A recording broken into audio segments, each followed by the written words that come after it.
Okay, so ayan po, magandang araw sa inyo lahat mga madonsor, mga boss, mga lods, mga lodi, mga idol. Another property for sale ang ipapakita ko na naman po sa inyo. Dito po rin po sa aming hometown, sa bayan po ng Kuya po, Nueva Ecija. Ang maganda po dito, along Cemented Road, at maganda rin po dito, luluwang po yung kalsada dahil kung nakita nyo po yung staka po na yan, magro-road widening po sila ng tag 1 meter po both side. So, ito po yung property na ibinibenta po, simula po dun sa sabi po sa akin, sa may bakod po na ito. Ayan, sa bakod po na yan. Ang maganda po ito, meron din po solar light. Ayan po. Sa bakod po na yan. At hanggang doon po, i-estimate lang po namin yung frontage po niya dahil hindi pa kasi po ito na pa-geodetic. In-estimate lang po namin sa Google Map. Aabot po siya hanggang dito po siguro. Na, anong Chris? Hanggang dito. Mga dito. Ito sa poste na to? O hindi? Baka dyan o dito? Or dito po. So, ito po ay, ang binibenta po ay 5,692 square meter. Pero yung kabuuan po ng property ay nasa 3 hectare po siya mahigit. So, naka-mother title po itong property nito. Kailangan i-subdivide, kailangan i-relocate survey. At ang presyo po ng property nito ay 3 million daw po. At kung gusto i-negotiate yung price, kausapin na lang natin yung mga nagbebenta po sa property na ito. O, yung widening pa po. At ang maganda rin po dito, ito po yung way na papunta po sa National Highway. Siguro mga wala pa 1 kilometro, anong Chris?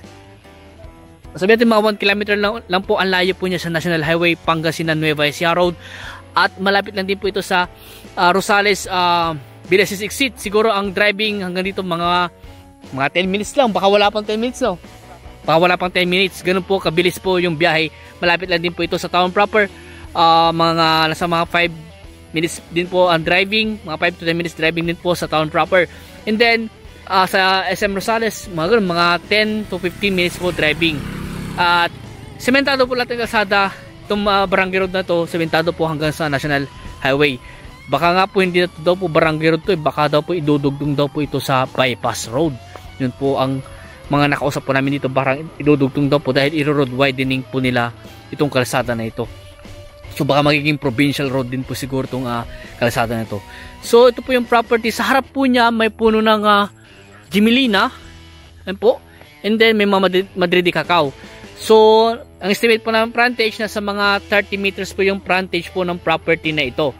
So hanggang sa dulo, sa pinakadulo po ng property na ito, meron na pong bakod doon. So lesson na po yung ibabakuran nyo, harap at side by side na po, tsaka harap na yung babakuran nyo. Kasi doon sa pinakadulo po ay may bakod na po siya. And then ito naman po yung way na papunta po sa ano po, sa isang sa ano po yan, sa school, barangay hall, andyan po. And then may power line na rin po dito, tsaka internet connection, ang daming street light nakalagay parang may street light dito, may street light sa kabila. And then at ang maganda rin po dito, meron kayong mountain view sa part na ito. Ayan, may mountain view. Diyan po sa side na yan, andyan po yung town proper. Kaya mabilis lang po ang biyahe. At kahit kotse dalhin nyo dito, okay lang po. Dahil wala po tayong dadaan ng rough road po papunta dito sa property nito. So yung 3 million, pwede pa rin siguro i-negotiate yun sa mga nagbebenta o sa seller po. So sa akin po kasi hindi ko mapasok yung ibang part dahil masukal po. Masukal. Tignan ko po kung saan ako pwedeng lumusot po dito para may pakita ko po yung ibang part po sa inyo. So masukal nga lang po sa harap po niya. Pero yung dito po sa likod po niya ay bukid rin po. Bukid po yung andito niya sa banda rito. Yan. Bukid po dyan. Nakita niyo po dyan, may bukid po. Kasi yung pinakadulo po may bakod po doon. Ayan. So ganito po style po niya. At ang maganda po sa property na to ay patag po siya, patag. Okay. So bakit ito nga po yung boundary po Bakit ito po yung boundary sa pilapil na ito? Pag ganoon na po siya. Ayan. 5,692 square meter po yung binibenta nila. And then title property. Ayan po. At ang sabi nga po nung nakausap namin yung may-ari, tinanong nga po namin yung mga nagbebenta po kanina kung sasagutin nila yung capital gain tax at ganoon din yung relocate tsaka subdivide. Ang sabi naman po nila, pag-usapan na lang daw po kung sakaling may sure buyer na daw po. Pag-usapan daw po. And then yung presyo daw naman daw po, kung sakaling gusto nyo negotiate yung price, talagang pag-uusapan din daw po talaga.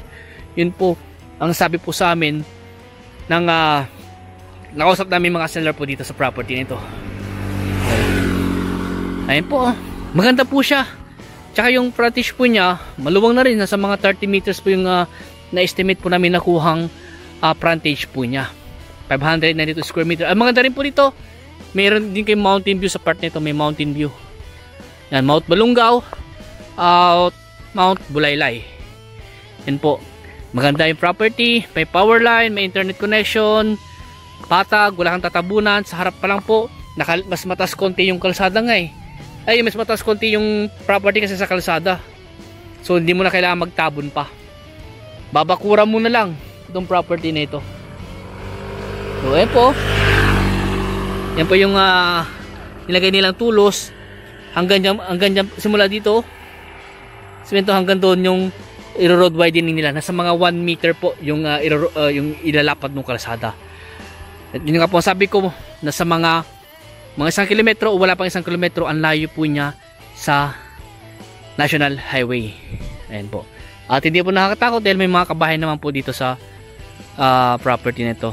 Tsaka dyan po sa ano po dyan, marami po pong kabahayan po dyan sa bandarian. Okay. So kung may ibang katanungan pa po kayo regarding sa property na, tawag na lang po kayo sa akin. At kung gusto nyo pong puntahan tong property nito, ay mag-schedule lang po kayo ng viewing para masamahan po namin kayo dito sa property po na ito. Ulitin ko po, ito po ay 5,692 square meter at ang presyo po niya is 3 million. At ito po ay located po dito sa bayan po ng Kuya po Nueva Ecija. Titled property po itong property na to. Ayan. So may bagang katanungan, tawag lang po kayo sa akin. At please, pakipollow po nyo ako, pasubscribe sa mga bago pa lang sa aking YouTube channel and sa aking Facebook. Pakipollow po nyo ako and then pakisubscribe po ako. Ayan. So hanggang dito po muna at maraming salamat po sa inyo lahat at God bless po.